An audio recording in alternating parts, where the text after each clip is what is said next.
Tetapi kita kerap kali tidak menyadari, saudara, apa yang saudara dan saya suka itu pasti Tuhan suka enggak? Belum tentu kan? Sebaliknya, apa yang Tuhan suka, saudara suka enggak? Hah? Belum tentu. Loh, katanya tadi mau menyenangkan hatinya Tuhan. Loh, kalau menyenangkan hatinya Tuhan, harusnya kalau yang Tuhan suka, harusnya gitu toh. Betul toh? Nah, kok kamu bilang belum tentu? Loh, itu berarti kan kamu nyanyi bener apa enggak? Loh, kalau nyanyi bener itu ya konsekuen. Saudara dan saya mau menyenangkan hatinya Tuhan, betul? Jadi yang Tuhan suka harusnya kamu suka. Lah, itu konsekuen. Tapi kalau Tuhan suka kamu belum tentu. Loh, lah itu udah nyenengi. Mau nyeneng ke awakmu dewek itu namanya. Nah, kita belajar apa yang Tuhan suka. Sebab ternyata sampai sekarang kita tidak menyadari bahwa apa yang kita lakukan sekarang ini, kita ini hanya membangun bangunan yang kita akan tempati itu bukan emas, tetapi ternyata kayu dan jerami. Karena kita tidak menyadari bahwa apa yang kita suka itu ternyata belum tentu Tuhan suka. Tetapi yang Tuhan mau, apa yang Tuhan suka, itu saudara dan saya lakukan.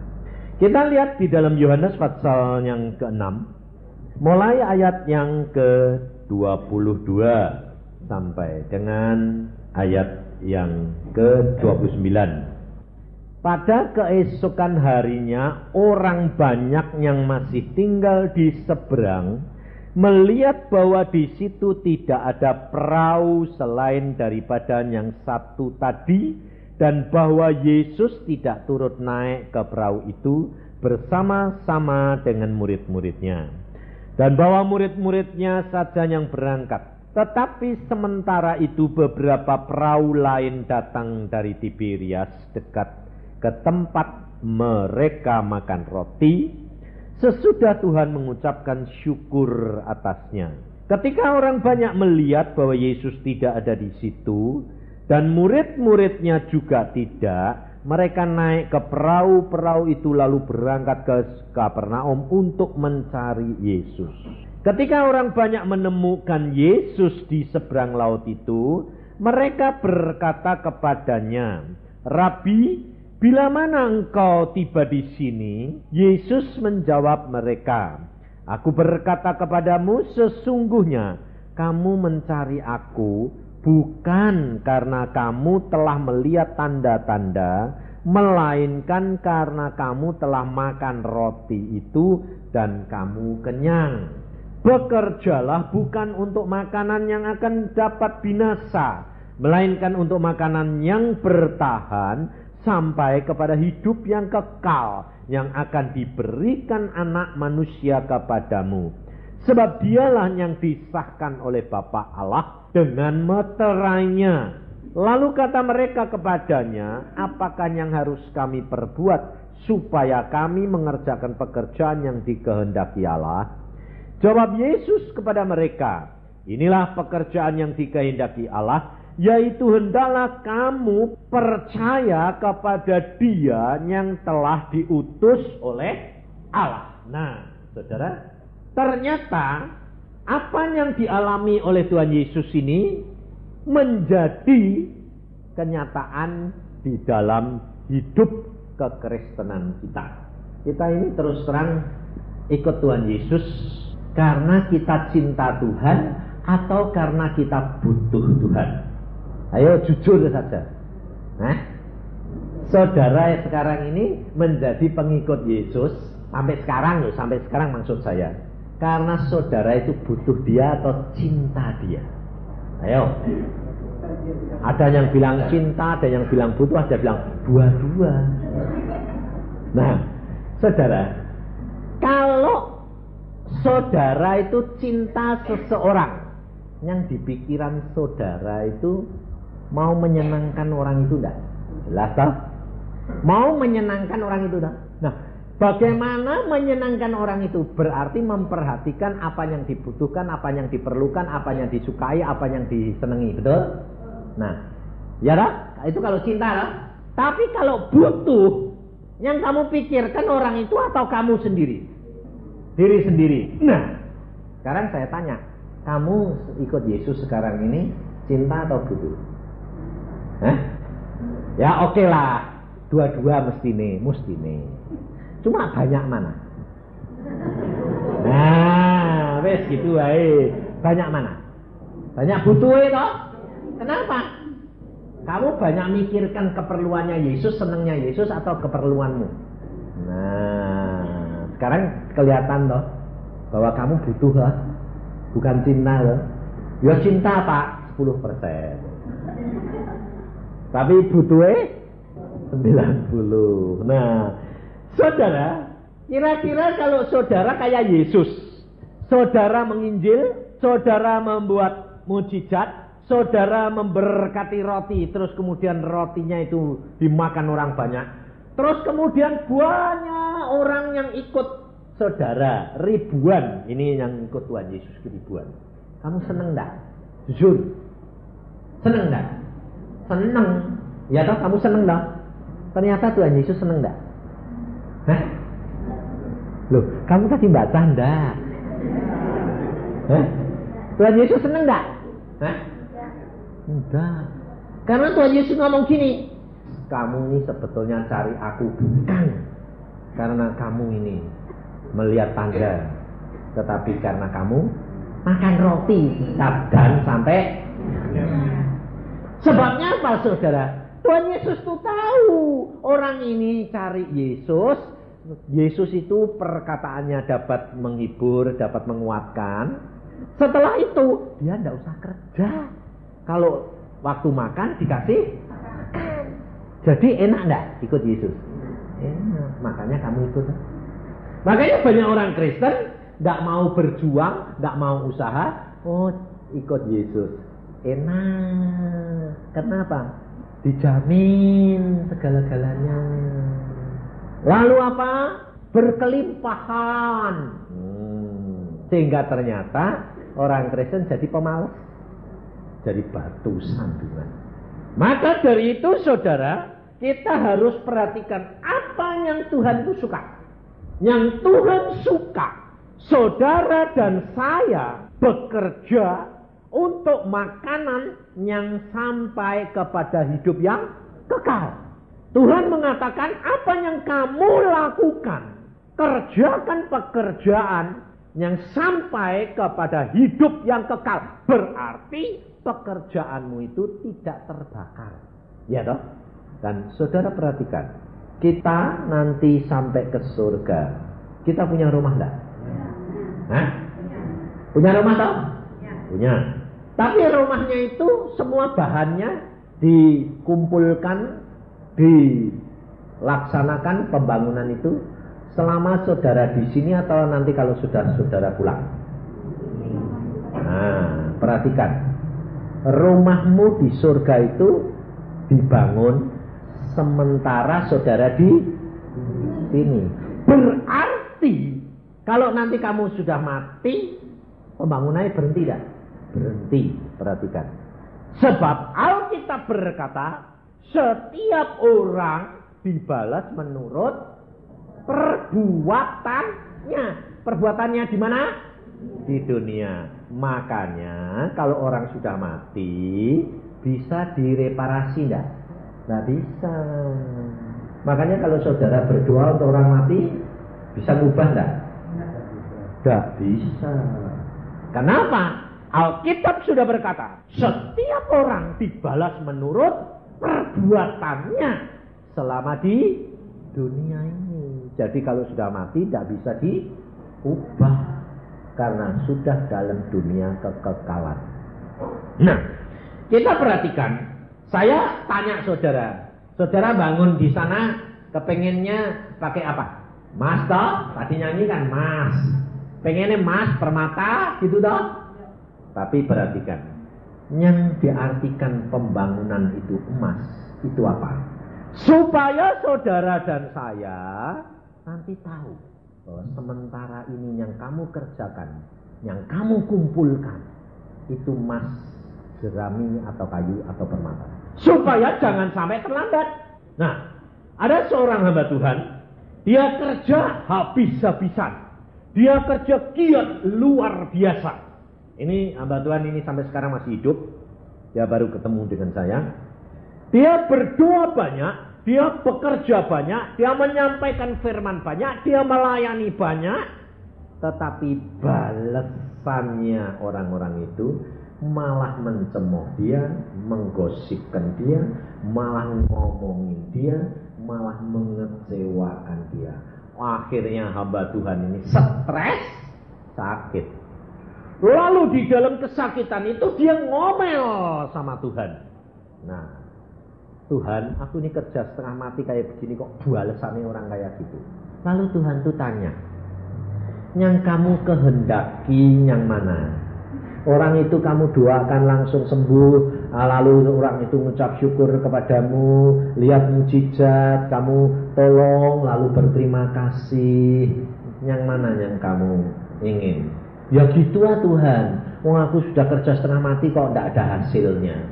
Tuhan bilang, kalau hasilnya banyak, contohnya lihat di dalam Yohanes 6. Semua orang aku membuat mujizat, semua orang cari aku. Tapi Yesus berkata apa? Mereka mencari hanya karena roti. Itu orang-orang yang ikut Yesus yang karena roti ini, itu hasil itu kayu atau emas? Kayu. Tuhan berkata. Buktinya apa? Orang-orang itu ribuan datang kepada Yesus, lalu mereka berkata, Hosana, Hosana, Hosana. Betul? Tapi pada waktu Yesus di atas kayu salib, pada waktu Yesus mengangkat salib di tengah jalan, orang yang bilang Hosana, Hosana, orang Lazarus yang dibangkitkan dari orang mati, Petrus, Yohanes, Yakobus, di mana mereka? Lari semua kan? Yang ngangkat salibnya Yesus apa? Simon itu muridnya Yesus apa bukan? Bukan. Saudara tahu? Yang turunkan Yesus dari atas kayu salib siapa? Yusuf. Yusuf itu terang-terangan muridnya Yesus apa bukan? Bukan. Yang memberi minyak-minyak rempah-rempah muridnya Tuhan pada? Bukan. Nikodemus. Yesus tanya, di mana orang yang sudah menerima mujizatku? Di mana orang yang berteriak-teriak Hosana, Hosana? Tuhan berkata, itu semua kayu yang apabila masuk di dalam api pencobaan gugur. Kalau emas masuk dalam api pencobaan tidak gugur, bahkan lebih murni. Betul? Nah, sementara ini yang saudara sukai itu ternyata yang kamu angen-angenkan itu emas atau kayu? Sekarang ini loh, emas atau kayu? Kayu dah. Sebabnya apa? Kalau kamu berdoa untuk keluarga, hasilnya kok mana? Mana? Hasilnya kok malah kebalikan? Loh, kamu kecewa dah? Ayo jujur, kecewa dah? Lah kalau kecewa itu malah sebetulnya yang kamu doakan itu hasilnya emas atau kayu? Nah, gue bingung sekarang. Kalau kamu berdoa, kamu ngomong, kamu omongin, orang itu langsung nurut, seperti pengikut-pengikut Yesus yang ribuan ini, itu kayu. Tapi kalau kamu omongin, kamu berdoa, malah ditolak, itu Yesus ngomong apa? Coba lihat di dalam Matius 5.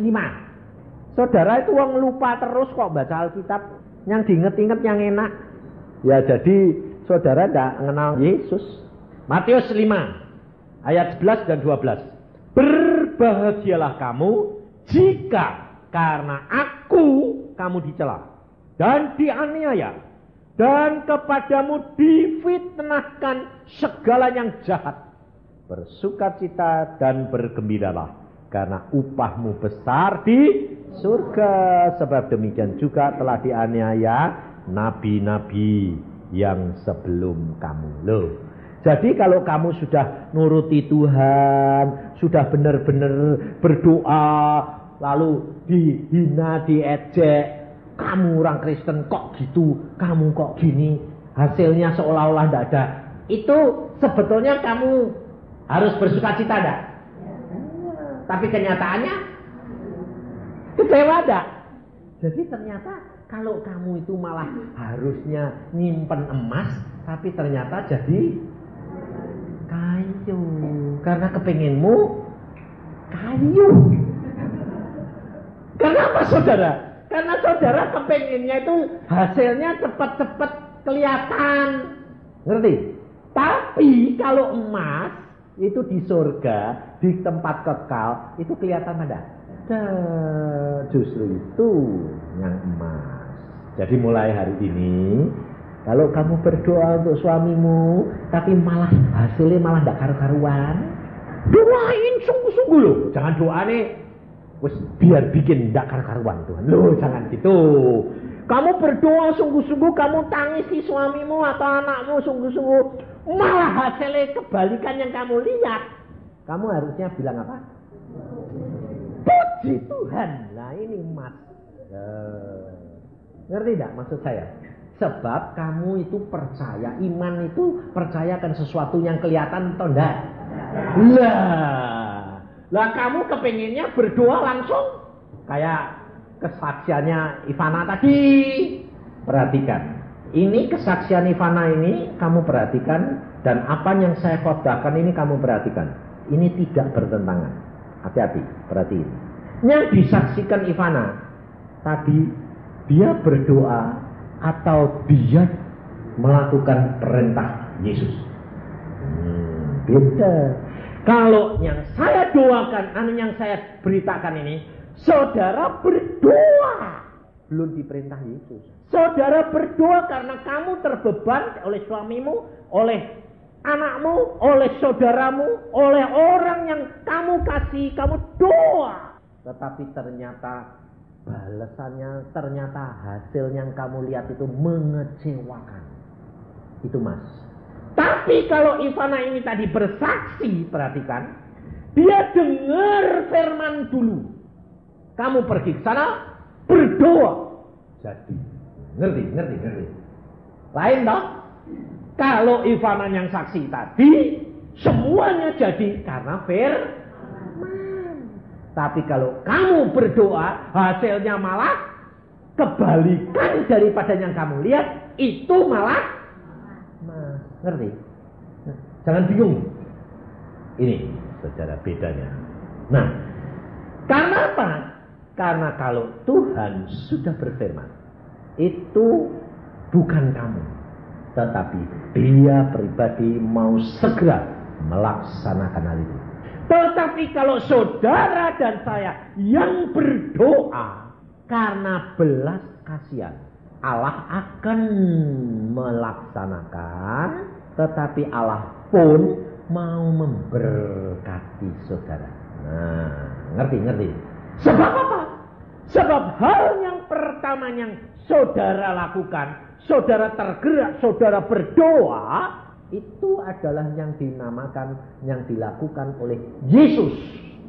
Yesus berdoa untuk manusia, Yesus mau mati untuk manusia. Tapi balasan manusia apa? Menyalibkan dia, menyakiti dia, menghina dia, meludahi dia. Dan Yesus berkata, justru itu emas. Kenapa? Karena Yesus berkata, kalau aku nanti mati, aku akan menarik semua isi dunia ini datang kepadaku. Ngerti saudara? Maka dari itu, ini pelajaran kuncinya. Kita ini mau dibentuk oleh Allah. Nyanyian tadi, aku mau menyenangkan bentuk hatiku. Kita bukan mencari hasil di dunia saja, tapi kita mencari hasil di surga dan di dunia. Jangan bodoh. Ada yang bilang, aku tidak mau hasil di dunia, aku cuma hasil di surga. Saya bilang, silakan. Saya nggak mau. Saya mau surga dan dunia. Tetapi harus hati-hati. Karena kita ini berjalan di dalam iman. Sebab firman Yesus berkata bagaimana? Cari dulu kerajaan surga serta kebenarannya, maka semuanya akan ditambahkan. Loh. Jadi di surga dan dunia. Makanya saya dua-dua nikmati. Tapi perhatikan, harus mata rohani dan telinga rohanimu tidak terpengaruh oleh apa yang ada di dunia. Ini yang sulit, saudara. Kita cari kerajaan surga serta kebenarannya, kita dapat upah di surga besar, tetapi di dunia nanti ditambahkan. Jadi kita kalau menginjil, perhatikan seperti yang Ivana tadi katakan, ini benar. Dia kalau sudah berdoa, tidak perlu dicek bagaimana ya hasilnya. Nah, tapi saudara kepengennya kalau sudah berdoa, kepengen lihat hasilnya.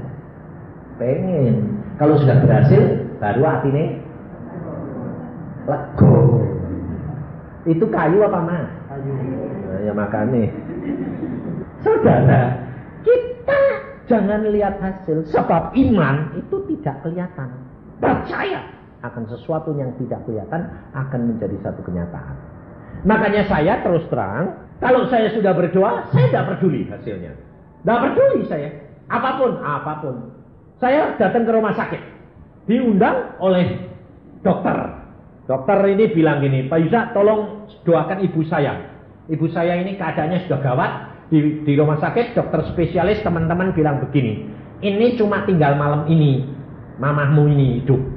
Dah dirawat, ditungguin, semua famili panggil, karena malam ini nanti mau berangkat. Nah, saya diundang. Saya bilang, ada apa? Mama ini keadaannya gawat pak. Lah terus kamu mau apa? Semua famili sudah kumpul, kita sudah siap. Tapi pak, kita melihat mamah itu kasihan. Wong mau mati kok gelisah, berontak terus, sampai perlu diikat sama tempat tidur. Kan kasihan pak. Padahal dokter bilang, jaringan otaknya sudah kacau, malam ini mati. Tapi matinya kayak gini, ini masuk surga apa neraka pak? Ini dokter Kristen loh. Kira-kira kalau orang mau mati gelisah kayak gitu tuh menuju mana? Ya neraka. Surga itu enak tuh. Jadi ini manggil saya untuk apa? Pak tolong pak, dek mati ya mati ben cepet. Tapi ya jangan gelisah gitu. Nah aku udah diundang orang gitu itu paling seneng. Sebabnya apa? Paling cepet. Mau nganter ke surga itu paling gampang, paling enak. Hasilnya kekal, betul? Ya kan? Buat doake mati langsung masuk surga kan kekal. Mas toh? Padahal orangnya kepengen hidup, hasilnya mati. Nah itu mas. Saya datang sama anak saya. Waduh, ini mak ini keruncalan terus, gelisah. Saya berdoanya cuma begini. Tuhan Yesus, apa yang saya harus lakuin ini? Tuhan bilang, bebaskan dia. Wah, pikiran saya kalau bilang bebaskan, Pak doain langsung game. Sektor, langsung saya datang. Bebas Tuhan. Waktu saya tutup mata, saya bilang, Tuhan Yesus, aku mau bertindak dalam namamu. Tuhan ngomong, bebaskan dari kuasa gelap. Loh, beda ini. Beda sama pikiranku. Tak pikir bebaskan terus mati. Oh, ada ikatan Tuhan ya. Nah, terus aku bilang, dalam nama Tuhan Yesus setan, aku beritahu kamu ya, ini perintah raja loh. Aku cuma melakukan menyambung lidah. Dalam nama Yesus, lepaskan orang tua ini, bebas. Amin. Waktu saya amin, mata saya buka, gerakannya 2 kali lipat, berontaknya 2 kali lipat, sampai pakaiannya semebar. Langsung amin, keluarganya semua kan melotot semua lihat saya. Wong lihat mae gitu, loh kok tambah gak karu-karuan. Itu mas Pak Kayu. Ayo saya tanya. Hah? Mas Pak Kayu. Mas. Waktu saya buka mata saya, lalu mereka tuh keruntalan banyak. Anak-anaknya sama cucunya mau melotot ya. Saya, ada apa? Loh kok tambah kayak gitu? Lalu aku bilang, ya enggak apa-apa. Ya enggak apa-apa. Saya bilang, loh Pak, Sudah. Lah terus mereka bingung. Ini manggil hamba Tuhan malah tidak karu-karuan. Nah, tapi saya tidak terpengaruh, saudara. Saya langsung bilang gini, selesai? Ya sudah ya, tak pulang. Waktu saya diantar pulang sama dokter ini, semua mata tertuju Mae. Pikirnya ini salah alamat ini, manggil hamba Tuhan ini salah. Ini malah Mae telanjang bulat. Ini salah ini. Tapi saya tidak bosen, saya keluar. Nah, saya tidak tahu hasilnya, saudara. Pulang sampai rumah, anak saya tanya, Denny, Papa, kok tambah kerontalan? Aku bilang, Den, kamu harus belajar dari kenyataan dan firman Tuhan. Tidak pengaruh, Pak. Tidak. Kamu lihat nanti, Tuhan akan membuat mujizat. Oh gitu, Pak. Ya, pulang sampai rumah. Lusa, ibu ini sama anaknya datang ke rumah saya. Lalu ibu ini, Pak Yusa, terima kasih ya. Wah, Tuhan itu luar biasa. Aku bilang, loh, ibu itu siapa? Kok terima kasih itu aku ngapain sama kamu? Kamu utang budi apa sama aku? Ini karena dia datangnya itu bukan anaknya sama dokter, anaknya perempuan, anak dokter laki. Jadi saya nggak kenal. Jadi dia bilang, terima kasih Pak, ada apa? Loh, anaknya bilang, loh Pak, ini mama yang mbok doake kemarin dulu dok di Boromeus yang malah keroncalan, malah sampai pakaiannya semebar itu loh. Hah? Sembuh? Aku bilang ini. Loh lah sehat sini kok Pak. Loh lah pada waktu itu kan tambah keroncalan katanya malamnya mati. Aku bilang. Terus dia bilang, lah ya demikian Pak Yusa itu keluar pintu. Mama ini kayak orang lepas dari cengkeraman setan. Lemes, bisa tenang terus semalam suntuk tidurnya nyenyak. Pada waktu Pak Yusa masih di dalam kamar, polanya kayak begitu. Demikian Pak Yusa bilang, nggak apa-apa, kita semua tanya. Tapi Pak Yusa kok santai keluar enaknya. Kita ya bilang, ini salah alamat ini. Manggil kok malah nggak karu-karuan. Tapi demikian Anda keluar dari pintu, masuk mobil itu, Mama itu kayak orang tidur nyenyak. Lalu besok pagi bangun, diperiksa dokter. Dokternya geleng-geleng, ngambil alat otaknya di scanning lagi. Dari dokternya geleng-geleng. Ini dalam waktu semalam sesempurna kayak gini nih, dikasih apa? Yesus. Langsung besoknya pulang.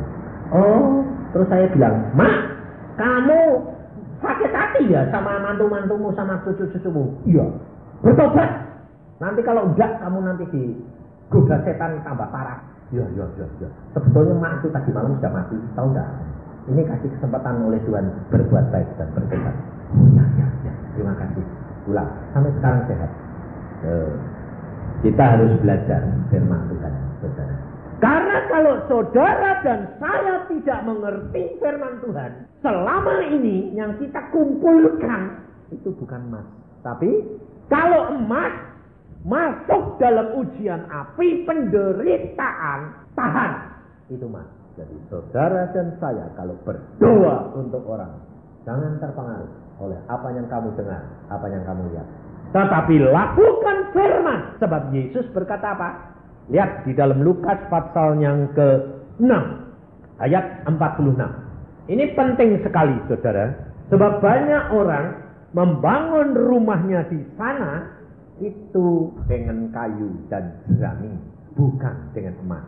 Tapi kalau engkau punya dasar yang kuat, perhatikan apa yang dikatakan oleh Tuhan Yesus. Ayat 46. Mengapa kamu berseru kepadaku Tuhan, Tuhan, padahal kamu tidak melakukan apa yang aku katakan? Setiap orang yang datang kepadaku dan mendengarkan perkataanku serta melakukannya, aku akan menyatakan kepadamu dengan siapa ia dapat disamakan. Ia sama dengan seorang yang mendirikan rumah. Orang itu menggali dalam-dalam dan meletakkan dasarnya di atas batu. Ketika datang air bah dan banjir melanda rumah itu tidak dapat digoyahkan. Ini. Jadi kalau saudara dan saya mau mempunyai dasar yang kuat, itu dasarnya adalah menjadi pelaku firman. Menjadi pelaku firman tidak terpengaruh oleh hasil yang kamu lihat dan dengar sementara di hadapanmu. Sementara kamu masih hidup. Tapi kamu percaya bahwa apa yang kamu doakan, ya dan amin. Itu mas, saudara. Itu mas. Supaya kenapa? Sebab kalau engkau tidak ditunjukin, supaya jangan sampai saudara dan saya jatuh ke dalam kesombongan. Karena Tuhan itu tahu.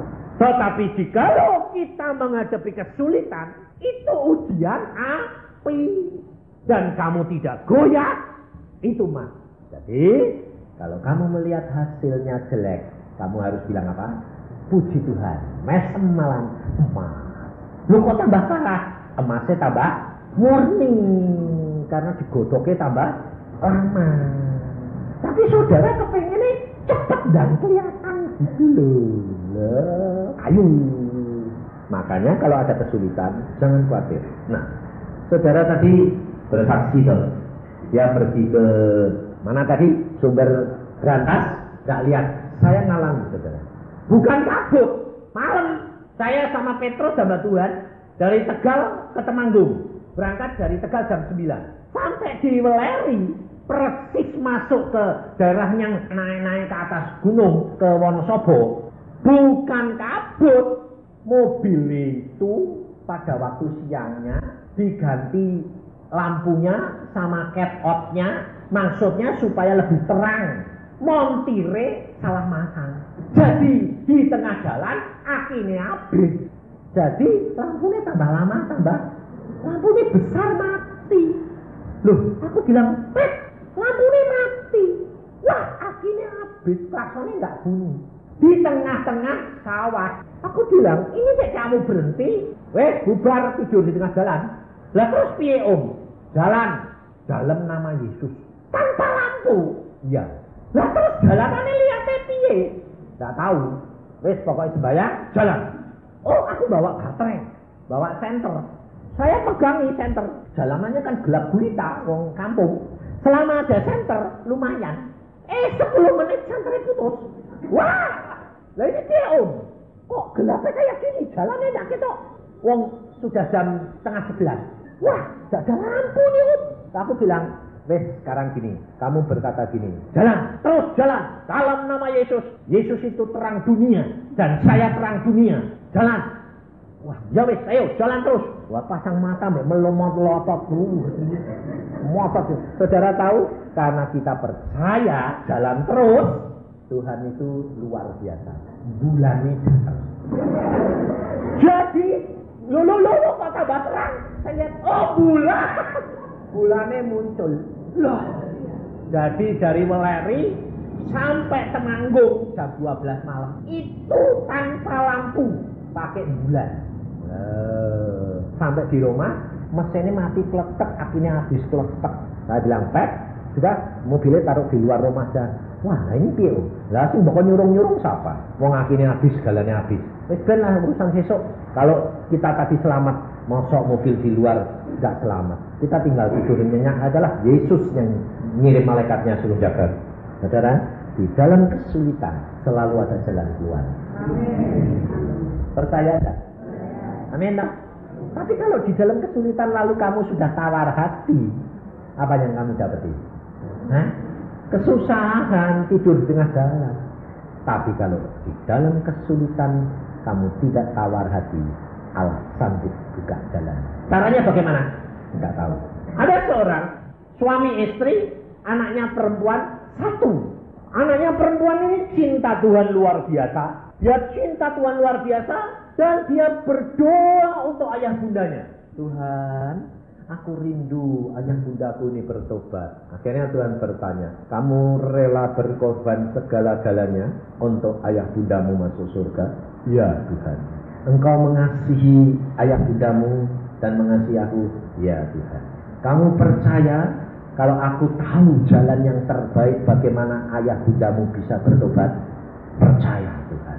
Terus, oke. Aku akan buka jalan, dan jalan itu aku sudah tetapkan dan pilih, dan itu jalan yang terbaik untuk ayah bundamu masuk surga. Anak ini kan sukacita, puji Tuhan. Wah, dia rajin, dia lihat mamahnya, papahnya tambah lama tambah jauh dari Tuhan. Tambah cari kekayaan, tambah banyak, kayanya bertambah-tambah, malah lupa. Dia bilang gini, Tuhan, aku ini berdoa berbulan-bulan sampai tahunan kok tambah lama tambah. Papa kok berkati kaya raya kok malah gini Tuhan. Tuhan bilang, loh kamu ini percaya kepada Bunda bahwa aku sudah tahu jalan yang paling baik. Percaya. Ya, terus Tuhan ngomong, sekarang sudah hampir tiba waktunya. Karena Tuhan berkata begitu, dia punya Alkitab. Alkitabnya ditulisi di belakangnya, di depannya. Papa, Mama, aku mengasihi engkau. Dan aku percaya Papa, Mama, satu kali kelak Papa, Mama dan aku kumpul di surga. Papa, Mama rindu untuk kumpul dengan aku, bukan? Lalu ditempeli foto, ditanda tangan dari anakmu yang mengasihi engkau. Nah, saudara tahu, setelah dia nulis itu, beberapa hari kemudian, dia mencium ayah bundanya, dia bilang, sayang, aku sayang Papa. Ya. Memang anak perempuan satu, di SMA kelas 3. Pulang naik becak, mama papa tidak bisa jemput, suruh naik becak, ditabrak mobil, mati. Ayah bundanya belum bertobat. Kecewa.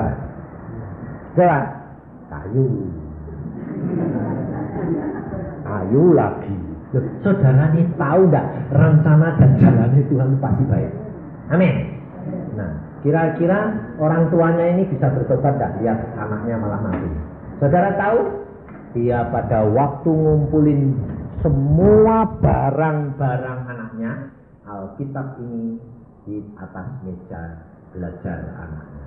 Lalu Alkitab ini dibuka oleh bapak ibunya dengan tangisan, dengan air mata. Waktu dibaca, dia bertanya, bukankah papa mama ingin berkumpul dengan aku? Papa mamanya menangis. Dia berkata, ya betul nak, aku mau ingin dan rindu berkumpul dengan engkau. Lalu ada suara, satu-satunya jalan, kau harus percaya Yesus. Tanpa percaya Yesus seperti anakmu, engkau tidak akan kumpul dengan anakmu di surga. Ayah bundanya hari itu datang mencari Yesus. Dan dia bertobat, dia dibaptis. Dia berkata, aku harus menjadi pengikut Yesus yang setia seperti anakku, supaya pada waktunya aku bertemu dengan dia. Jalanmu bukan jalan Tuhan, pikiranmu bukan pikiran Tuhan. Setiakah engkau? Percayakah engkau kalau rencana Allahmu itu indah? Tapi bukan yang kamu lihat, bukan yang kamu dengar, tapi ucapkan syukur bahwa Allahmu merencanakan yang terbaik. Kita tidak bisa mengerti jalannya Tuhan. Kita tidak bisa mengerti pikirannya Tuhan. Tapi kamu dan saya harus percaya bahwa rencana Allah itu pasti baik. Biarpun hal itu pahit, tetapi itu jalan yang terbaik untuk engkau dan saya. Sebab firman Tuhan sudah berkata, ucapkan syukur dalam segala perkara. Percayalah bahwa Allahmu itu mengasihi engkau dan dia tidak menghendaki seorang pun binasa. Waktunya sudah amat singkat, saudara. Kita harus rela dibentuk. Jangan hanya memikirkan kayu, jangan hanya memikirkan apa yang di dunia ini, tapi pikirkan Yesus, karena dia mengasihi engkau dan saya. Engkau tidak akan dibiarkan terlantar, engkau tidak akan dibiarkan miskin, tapi Allah tahu jalan yang terbaik untuk engkau dan saya. Maka engkau akan mendapati, karena dia mengasihi engkau dan saya. Amin. Mari kita berdoa.